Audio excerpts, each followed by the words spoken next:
The Ansonke case is just the latest in a string of kidnapping and murder cases that are being linked to pogos. Why are these still happening when pogos are no longer welcome in the country? We have with us tonight Presidential Anti-Organized Crime Commission spokesperson Winston Casio. Magandang gabi po. Good evening. Welcome to The Big Story. Good evening, Seth, and good evening to all your viewers and listeners. First of all, may you give us a report card on the status of pogos in the country? In the State of the Nation address of the President, he said that by 2024, the pogos should all be eliminated or driven out.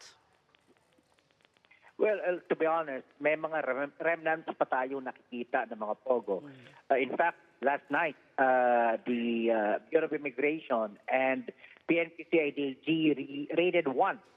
They were able to close down another one in Makati last night.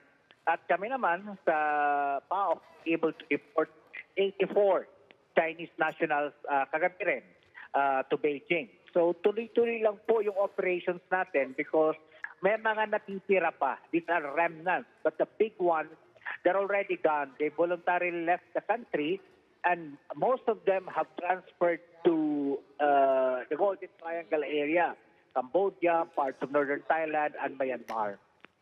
Ano po ang dahilan kung bakit hindi sila tuluyang mawala? Bakit may remnants pa? What are the challenges?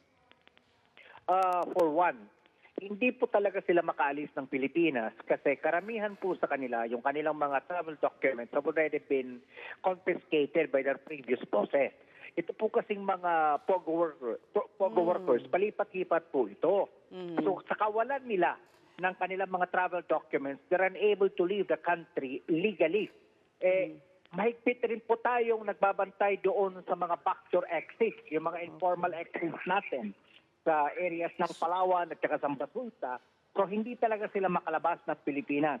And they're trying to survive. So to be able to they're trying to survive taking it out to... Yes, ma'am. by resorting to crime. Yes. They're trying to survive by resorting to illegal activities. Yung na-report nga po ninyo, yung mga pogo-related kidnappings. Pero this is not new. Tama po ang ating kagalang-galang na kalihim ng Secretary of Justice sapagkat even before, during the height of the pogo operation, marami ng kidnapping na nagaganap pero it was generally confined among themselves, among the pogo workers. They would kidnap somebody from, let's say, from a casino na hindi makapagbayad doon or ibibenta nila. Yes, ma'am. Okay, sorry to interrupt, sir, but obviously, because they are Chinese-speaking, may mga kasabwat na mga Pilipino. That is affirmative po, ma'am. So, nakita naman po natin lately itong mga na-publicize, yung mga sensationalized na mga sensational na mga kidnap incidents. There were Filipinos involved. So, the job for the government, for all of us, for all the agencies, is to be able to identify yung kanilang mga Filipino cohort. Once we're able to identify that, And we will be led to the Chinese bosses. And you have not po identified the Filipino cohorts? Now, with regards to kidnapping kasi, ma'am, that is the purview, that is the primary mandate of the Philippine National Police Anti-Kidnapping Group. Kami po sa PAOK, together with the Department of Justice, kami po yung chair and vice chair respectively ng task force against the illegal pogos. With regards to kidnapping, we simply share whatever information we have to the Philippine National Police and to the NBI. But if you're saying that these are just remnants, how come po in Quezon, mukhang meron silang itinatayong negosyo? There were 42 Chinese nationals who were initially reported to be undocumented. That is a continuing investigation pa po kung talagang pogo yung kanilang itinatayo doon. But what is clear is they're undocumented. What is clear is they are illegal whether they're putting up a legitimate business they shouldn't be in the country. Tama po ba? Agree, think- Tess. They should not have been here in the first place. Are we being too lenient, too soft on these, we could say, illegal, lawless elements? I don't think so.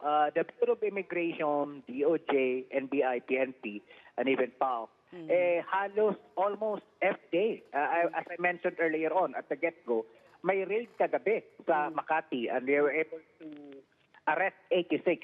Sunod-sunod po. Kaya lang 86? talaga, Seth, 86 ang nakuha ng PNP-CIDG at saka Bureau of Immigration last Okay. night. Sige. To be honest, talagang ang dami po kasi talaga nila, Seth. During the height of the POGO operation, they numbered in the hundreds of thousands. So, Ngayon, talagang- ilan na lang po? What's your estimate? How many have we deported and how many are being detained because awaiting deportation? And how many are at large? 20,000 to 21,000 thereabouts voluntarily left the country by December. And around more than 2,000, nearing 3,000 were deported by the Philippine government. Now, we still have in the PAOK detention around 800 plus foreign nationals awaiting deportation. Doon naman po sa Bureau of Immigration around 200. So, more or less, Seth, meron pa tayong hinahabol na anywhere between 8,000 to 10,000 na mga remnants na mga ito. Pero by your estimate, you said they were in the hundreds of thousands. Let's just say 100,000. By your math, parang 1/4 pa lang. Ang 25,000, 22, 23,000. Yeah, 24,000. Yeah. Roughly. Yung 22,000 niya yan yung mga legal na umalis na ng Pilipinas. So that's the number that we got from the Bureau of Immigration and the PAGCOR together with DOLE. Pero during the height from 2019 up until March of 2024, when we took a look at the number na nabigyan ng alien employment permit, umabot sila ng more than 200,000, to be honest, no. But a good number of them left anywhere between 2019 up until 2022. Okay. July 2023, nung tinanggal yung POGO at ginawang IGL. Nung IGL na lang siya, 23,000 na lang ang natira, sir. Okay. So, sir, meron bang legal at merong illegal? Hindi ba dapat totally wala na whether may legal? Ano There yung is legal? nothing. Wala nang legal. All of them have been banned by the president, whatever activities or industry related to offshore gaming. Illegal na po yan. Kaya lahat ng mga nagtatago, nagsasabi na IT consultancy, for example, sila. Pero or call center sila. Pero pag nakikita naman sa operation, they're into offshore gaming. Illegal po yan. I-operate po yan ng ating gobyerno. So, we thank you for being candid with us na meron pang 20,000 na at large na kailangan. No. 9,000 na lang, sir. Ano Based naman ang on the, basehan ng bilang na yun, sir? What's the basis?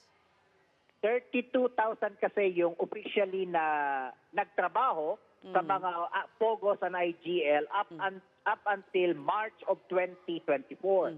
Nung umalis po voluntarily via the immigration record, yung 20,000 mahigit, so ang natira na lang po dyan was around 11 to 12,000. Na-operate na po natin, nakapagpa-report tayo ng more than 2,000 up until December last year. Then meron pa tayong naka-hold ngayon na 800 plus sa PAGCOR, then 200 sa BI. So more or less, anywhere between 8 to 9,000 na lang po ang ating hinahabol. All right. Will you, ano po ang target na itong 9,000 ay ma-neutralize? I mean, ma-aresto? Or I ma-deport? hate to set, PAOK hates to set target deadlines or whatever says kasi But you we don't should. want to frustrate. We don't want to frustrate, no. Basta ang amin lang pong sinabi is we're trying to kill the monster a bite at a time. So, we were able to make sure through the President na maban po siya. Ngayon, so may 8,000 pa po tayo natitira. So, every operation counts.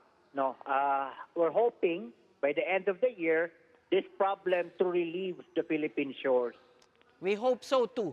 Thank you so much, Presidential Anti-Organized Crime Commission spokesperson Winston Casio.